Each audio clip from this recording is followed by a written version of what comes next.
அரசன் என்போம், ஆரியங்காவு ஐயன் என்போம், குலத்து புலை பாலன் என்போம், எரிமேலி ஸ்ரீதர்ம சாஸ்தாவென்போம்,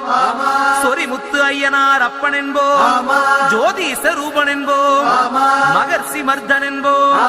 மணிகண்ட சுவாமி என்போம், சுகுணவிலாசன் என்போம், சுந்தர ரூபன் என்போம், ஜாதி மத பேதமில்லா கடவுளாம், சத்திய வடிவான தெய்வமாம், ஆபத்தில் காப்பவனாம், அன்னதான பிரபுவாம், உலகத்தின் முப்பற்ற தெய்வமாம், சோதனைகள் செய்வானாம், ஆனா கைவிட மாட்டானாம். அப்படிப்பட்ட